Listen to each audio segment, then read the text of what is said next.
Your spouse has had an affair. Maybe you found out because you stumbled onto something. Maybe you pried and snooped just a little bit and discovered that way. Maybe some friend of yours called you and told you this is what's happening. No matter how you found out, it hurts. I don't know if you've yet confronted your spouse or not, but I know some of the feelings that you're feeling right now. Betrayal, deep, deep hurt, wondering, what's wrong with me? Why can't you love me just as I am? All kinds of things like that. And in that anger, maybe trying to figure out, do I want to stay in this marriage or do I not? As a matter of fact, you might be thinking, I don't know if I have a choice about whether I can stay in this marriage or not. Because as soon as I confront my spouse about what he or she has done, or maybe you've already confronted your spouse about what he or she has done, and you may have heard an answer that didn't make you happy at all. Like, yeah, I'm doing that, and I don't want to be married to you anymore. Or, on the other hand, maybe you, if you have done the confrontation, heard, yes, I did what was wrong. I'm so terribly sorry, but I want to work it out. I want to save the marriage. So what do you do? And here's the real question. Should you? Should you stay married if your spouse has had an affair, or should you just get rid of him or her? I mean, what's the likelihood that he or she will do it again? What's the likelihood that you can ever have a good marriage after this? Hi, I'm Dr. Joe Beam. Welcome to Marriage Radio. Sometimes we just call it the Dr. Joe Show. Let me point out a few things to you as you make a decision about whether or not you wish to stay in a marriage after your spouse has had an affair. Now, if we talk about this, maybe I should qualify a couple of things to begin with. There are at least three different kinds of affairs. Let me go through these if I may. The first is what we call a short-lived affair. Now, there are several subheadings to that, but a short-lived affair basically means it was not about a relationship with the other person. It was about sex. And it may have been a one-night stand. It may have been one that lasted a little bit longer than that, a few weeks even, or even a few months. We still call those a short-lived affairs because of the fact that they will end relatively quickly. They're not about being, quote, in love, and we'll stop the quote there, with the other person. It's actually about the situation, the circumstance, and so it might come from ego. It might come from being in the wrong place at the wrong time. It might be flirting that got out of hand. It might be something that's a result of, drinking or something else like that.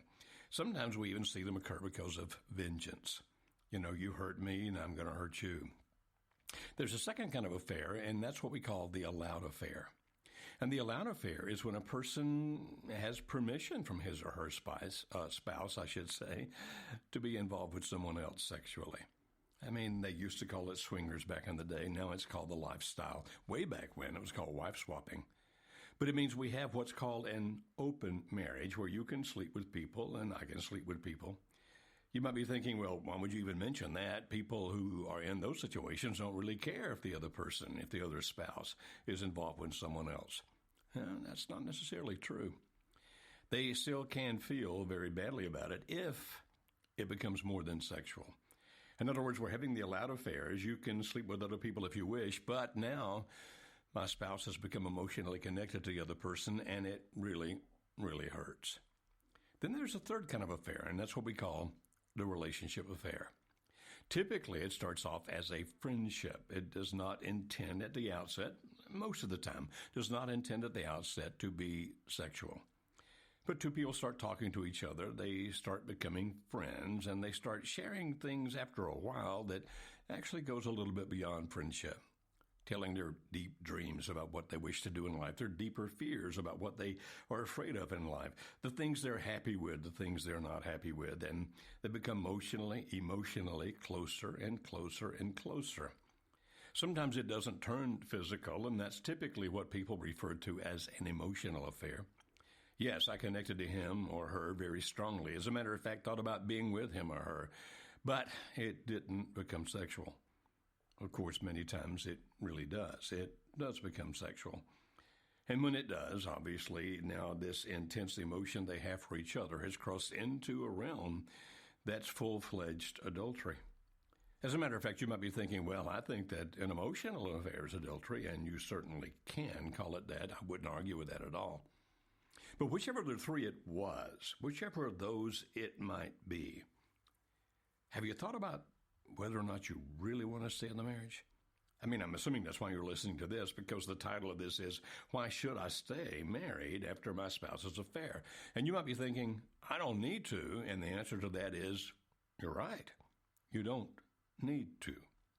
You see, if your spouse has been unfaithful to you, you really are in the driver's seat. You can make the decision as to whether to go or to stay, whether to get rid of him or her. I mean, you can see an attorney, file for the divorce, and say, I've got all the grounds in the world I need. If you're a religious person, particularly if you're part of Christianity, even the most conservative Bible churches typically say, well, yes, if he or she has been unfaithful to you, if they have sexually violated this covenant, then yeah, you can definitely divorce him or her for that.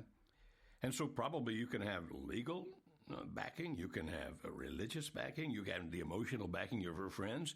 As a matter of fact, your friends and family might even be telling you, you know, you need to get out of this. You need not to stay with him. As a matter of fact, some of them might even be saying you need to punish him or punish her for what they did to you by being unfaithful. Is that what you're going to do? You see, the very fact that you're listening to this tells me that there's a possibility, if not a probability, that you really would like to stay in the marriage, even though you are definitely deeply hurt. So what would be the pros? If you can salvage this, if you can work this out and stay in the marriage, what would be the advantages? Well, one is, and by the way, you might not like this answer when I give it, so please hear it all together before you react to me negatively. One is that you actually can have a better marriage in the future than you had in the past. Now, wait a minute before you get angry. Listen to me. Not because of the affair, but because of the wake-up call that came because of the affair. Indicating, wait a minute, we didn't have all that I thought we did. Not just you thinking or understanding that, but your spouse who has strayed thinking or understanding that. You know, our marriage might have been good, might have been mediocre, might have been mad. And if it were bad, obviously we can see more justification in that person's mind as to why he or she did what they did.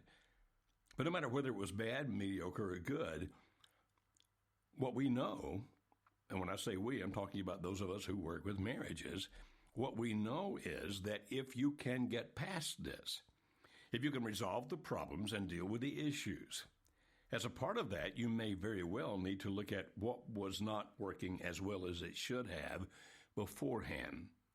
And when you do that, when you work those things out, you indeed, in spite of all the hurt and pain you have right now, can have a closer, deeper, more meaningful, more emotionally connected relationship in the future than you had before the affair occurred. Now, you understand, I'm not saying that people should go have an affair so they can have a better marriage. That'd be ridiculous. What I'm saying is that this terrible thing that caused you so much pain can actually become the springboard to making the marriage that you really should have had to begin with and that you could have. Now, even as I said that, you may have been thinking, well, wait a minute, I thought it was wonderful the way it was, and it was really a great marriage, and it may have been, but there was still something lacking, something that it needed to have that it didn't. And I'm not saying it's your fault. Please don't misunderstand. I am not about to justify your spouse's affair by indicating in any shape, fashion, or form that you did something that caused it. I'm not saying that at all. I'm saying that since no marriage is perfect, then you can look at this and say, well, let's figure out what was not as fulfilling as it should have been. And from there, let's figure out how to go on and make this marriage be what it needs to be. So what is one of the pros? Actually, it's a big one.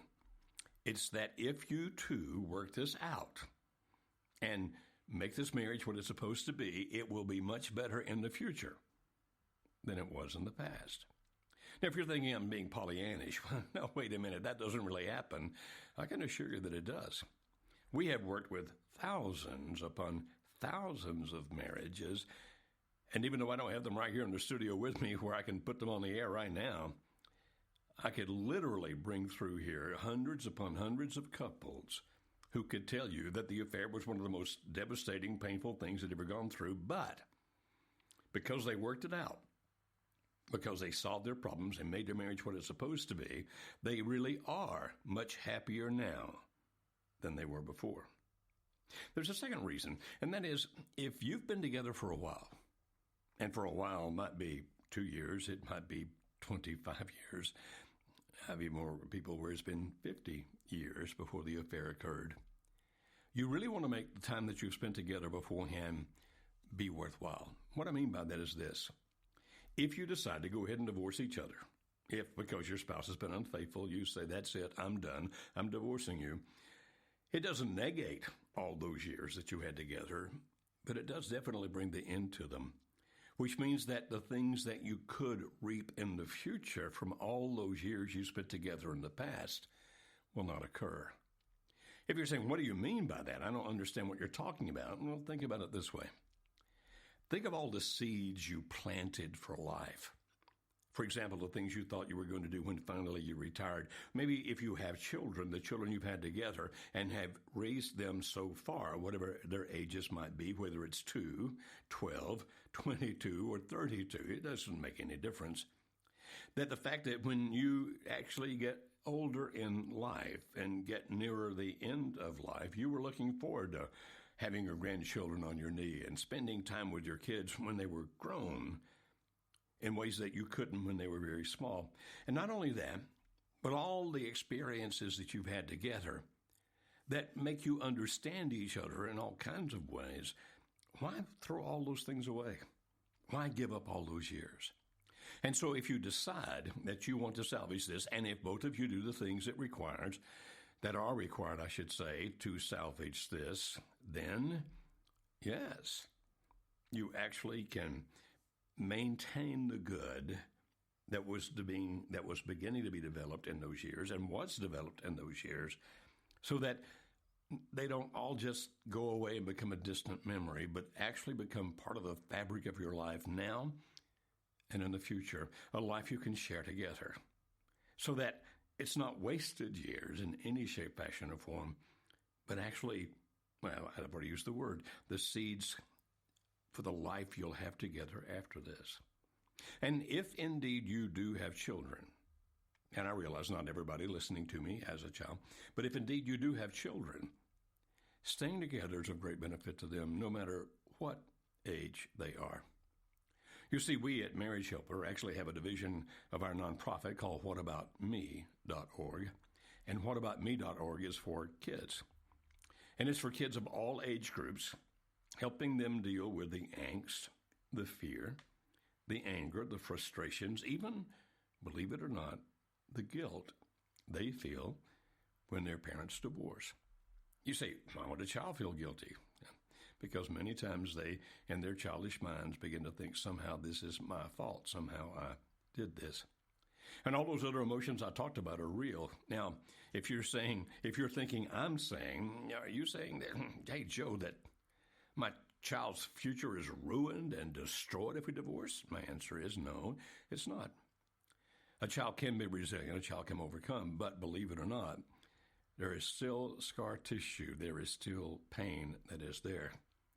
In our workshops that we do for Marriages in Crisis, which are 3 days of intense workshops, where we put up to 25 couples at a time into this workshop, and we go through a lot of things in those 3 days. Like I said, it's very intense. Interestingly, by the way, our success rate over the years has been 3 out of 4 couples. 3 out of 4 couples actually turn their marriages around and make their marriages last.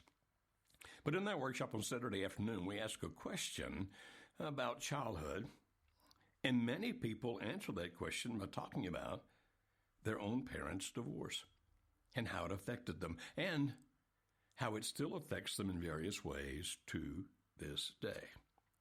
I've heard people up to 75 years old talk about that. And just the other day, I was talking to a person about our new program to help kids whose parents are divorced or divorcing. And he said, surely you're going to have some things in there for adult kids, right? I mean, like in their 20s and 30s, because I still see things that my kids are dealing with because of the divorce that my wife and I had. So are you going to include them in this thing that you're doing? And the answer is yes. Eventually, we will start with the younger kids, but we'll have things for them as well. What I'm trying to tell you about this is kids definitely do have a negative that come into their lives if their parents divorce. Yes, they can do the right things, and we will help them do the right things to recover and still have good lives, but that does not take away the negative impact of losing their parents.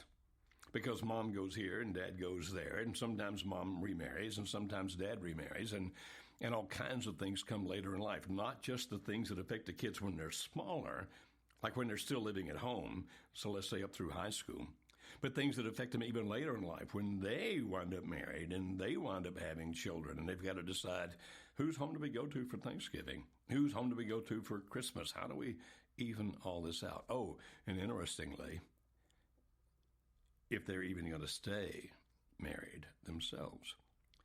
I was just reading research the other day, fascinating research indicating that even if the parents wind up being amicable, friendly, like each other after the divorce, it still tends to have a greater propensity among their children to divorce. Well, there are all kinds of things. I'm just telling you right now that you can have a better marriage than you had before, and you can not lose the years you had together, but actually use those as a springboard into a greater life together. And you can actually benefit your children.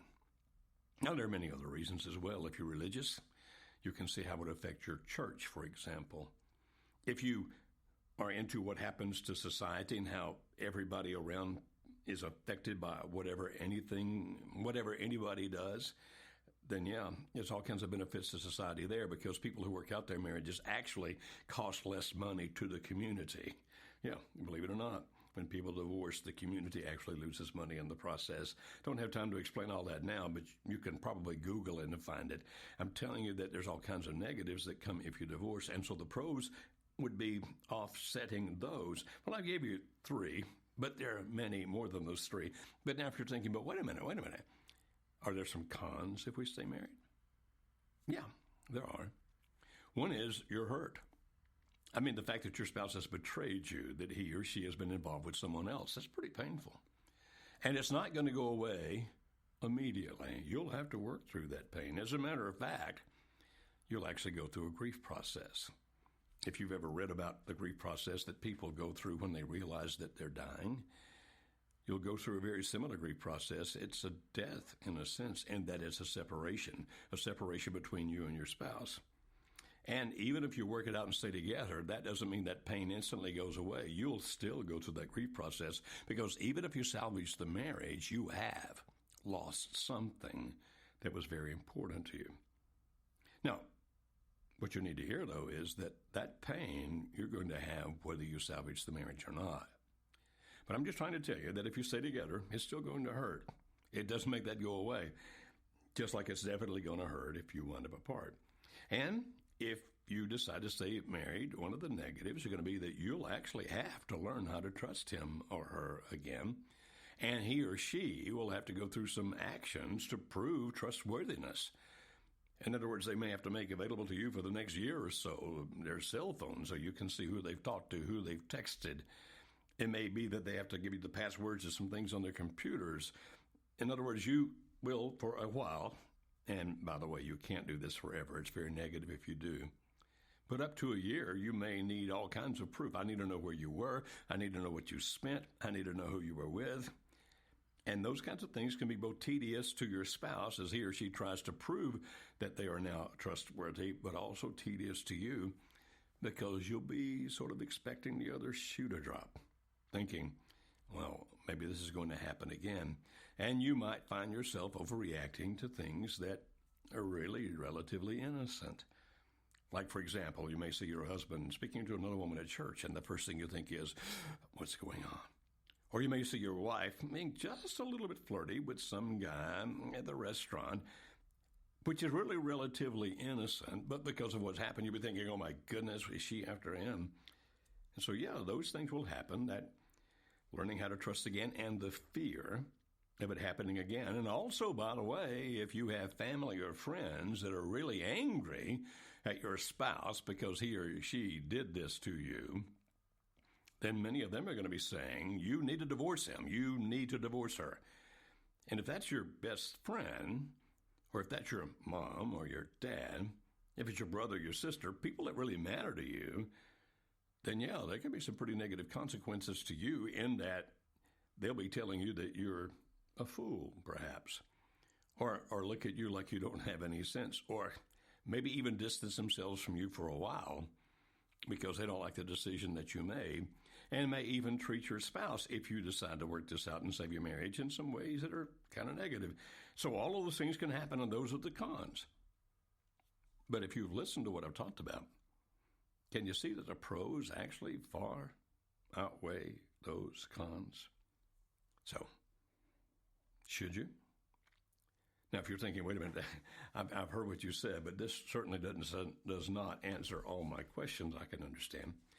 If you're thinking, is he or she going to do it again, then you need to ask yourself a question. Is my spouse a good person who did a bad thing, or is my spouse a bad person who did a bad thing? For example, if they have multiple affairs, I mean, one after another, after another, after another, you might be thinking to yourself, I've put up with this before. It's happened before. I can't handle happening again. And I would certainly understand your thinking that. But even then, you might stop and ask yourself this question: is he or she a good person doing a bad thing, or a bad person doing a bad thing? If you decide that this is a bad person, that the person I married is just not a good person, that he or she doesn't have the same morals that I have, doesn't have the same belief and value system that I have. As a matter of fact, who knows what he or she'll do next, because, well, just because of the fact that it's all about them, it's extremely selfish, they don't care about anybody else. If you decide that he or she is a bad person, really, truly a bad person, then it may make a whole lot more sense not to try to salvage this than to salvage it. If you're thinking, why?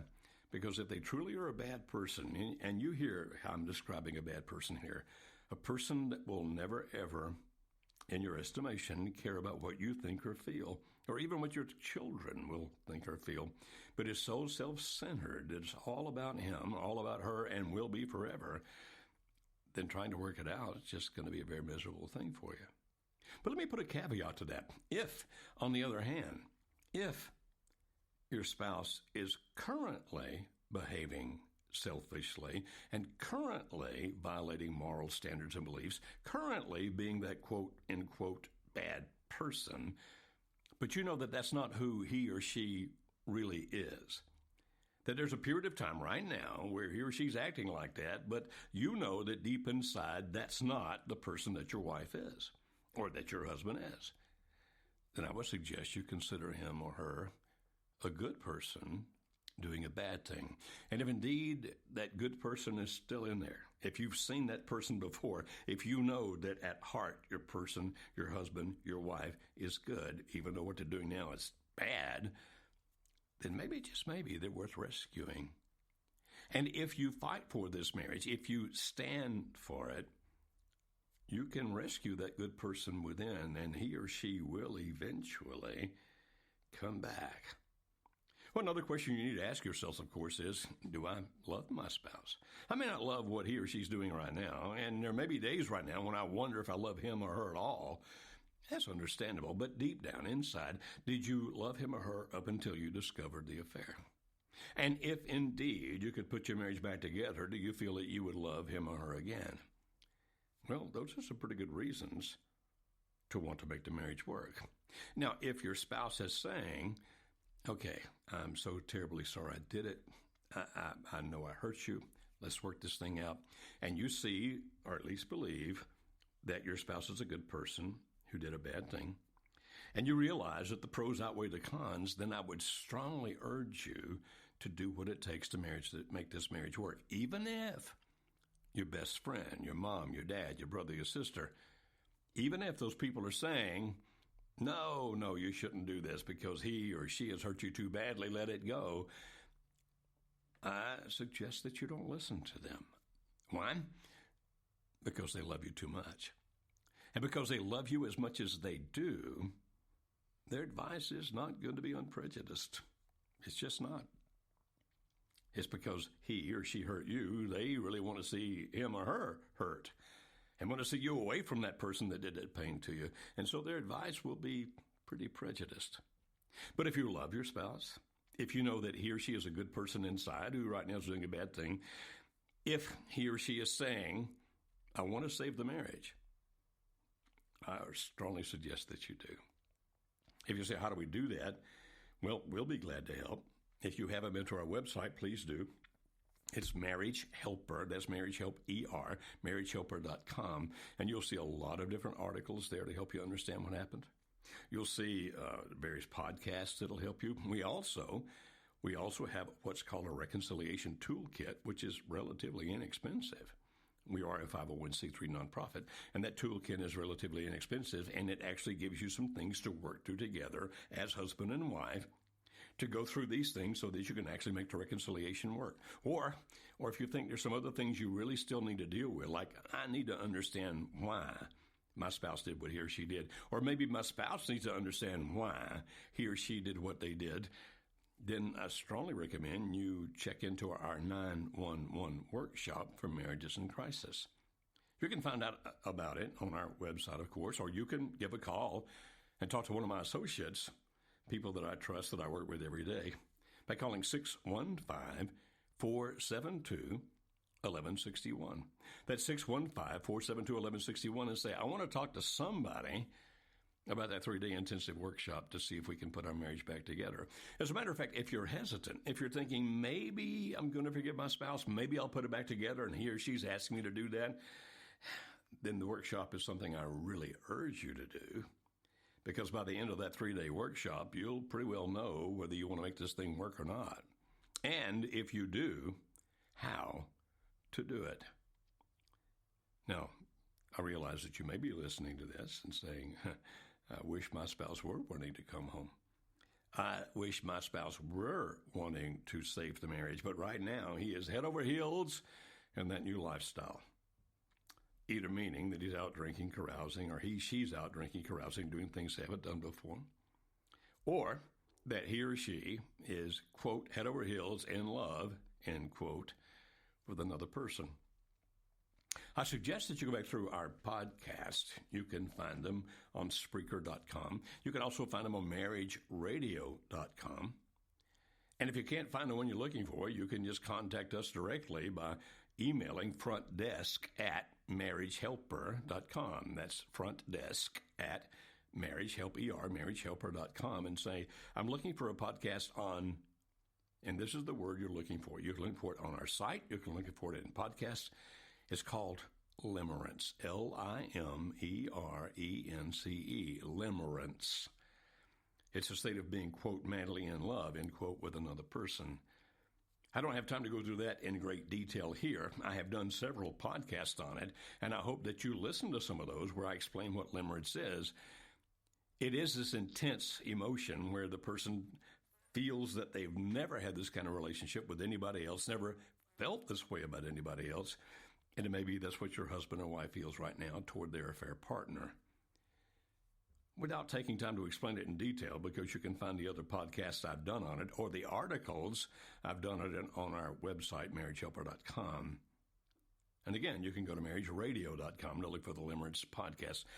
Let me just tell you this. It always ends. Very, very few people will ever wind up, for example, married to the person they're limerence in. Now, if they're two single people, then, yeah, they may go through limerence to marry each other.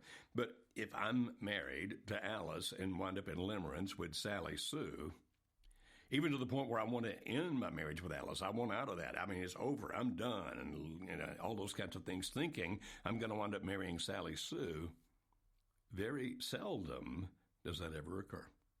Very seldom. It's very, very rare. And for the ones that actually do wind up married to each other, the divorce rate is up like in the 80th percentile. Why? Well, again, I don't have time to explain all that here, but let me just maybe encapsulate it this way. Limerence is a state of feeling such intense emotions, but a lot of it's driven by the chemicals taking place in one's brain. And it is a biological necessity that it finally comes to an end. People can't live like that forever. And when it does come to an end, people start realizing what they've lost, what they've given up. Now, even though your spouse may be telling you right now, I'm done with you, I don't want anything to do with you, even saying mean and negative things to you, which, by the way, is part of their rationalization for being able to do what they're doing, even rewriting history, not remembering the good things with you, but only the bad, whatever they might have been, even if they're having a halo effect where they can see no flaw in this other person that they're involved with, all of that eventually will end. Now, if you believe that the person inside is still a good person doing a bad thing, if you believe that if once your husband or wife gets past that limerence, if they were to come back home and you put the marriage back together, it solve your problems, it would make a better marriage than you had before, which, by the way, it will, and that you then don't lose all those years you had together, but actually can build on them in the future, and you can. And if in the long run it becomes the best benefit to your children if you have them, and it will, then it's worthwhile to stand for your marriage. If you're thinking, but hey, wait a minute, Joe, he or she doesn't want to come back, well, what am I standing for? I mean, this is hopeless. This is useless. And I'll guarantee you there are any number of people in your world that will tell you just that it is hopeless, that it is useless, that you're foolish for doing this. If you had any sense, you'd go ahead and divorce, and in that divorce, you would take him or her for everything you can, causing as much misery as possible, and punish them for these actions. That's what the people around you will tell you. But I've worked with thousands of couples. I have seen the people who have stood, even against all hope, when everybody else around them was telling them, don't do it. I've seen many of those marriages put back together, particularly if after, like what I just described, the limerence is taking place, particularly after the limerence begins to fade. And I've seen them have amazing marriages now. Amazing. Can I promise you that you'll have that? And the answer is no. I can't promise you that, obviously. But I can tell you that it's possible. Now, it's up to you. The question for this whole program is, why should you stay married after your spouse's affair? I've talked about the 3 different kinds of affairs. I've talked about whether or not your spouse is sorry and wants to come back, but I've also talked about whether your spouse is still, doing everything he can to go the other direction, or she can to be with the other person. It's still your choice. Now, if he or she wants to come back, I'll say again, please seriously consider doing that, but make sure that you do the right things to put it back together again, where it's going to take a long time, and it's going to be, it's going to have a lot of pitfalls in the process. So at the very least, get a reconciliation tool kit. Much more, which would be much better, I should say, is come to our 911 workshop, which you can find out about calling 615-472-1161. If your spouse is headlong going the other way, and it looks as if there's no hope, please go to our website. There's a lot of articles and podcasts there for you. There's also a course. It's called Save My Marriage. It's a 10-week online course that you can take that'll tell you the right things to do, that if anything works, this will. If anything works, this will. And that 10-week course will tell you all the things to do. Again, I can't guarantee you that it'll bring him or her back. But those things we talk about in that 10-week course are things that are going to make you a better person, that are the most likely things to bring your spouse back and save this marriage. And if he or she doesn't come back, the things you need to know for the future relationships that you might have. No, I'm not trying to marry you off to somebody else. I'm just saying, if he or she doesn't come back, those are still valid and valuable principles for your future. Well, I hope this has helped you in the process of making up your mind. Obviously, I cannot make your decision for you, nor would I, because I don't have to live with the consequences of your decision. But just as you should not let me make that decision for you, please don't let your friends and family make that decision for you either. Think it through carefully. Decide what it is you want to do. If you'll take him back or her back, let us help. Let us help. You can find us on Marriage Helper, marriagehelper.com, or by calling 615-472-1161. I actually have strong hope for your future. I hope you do as well.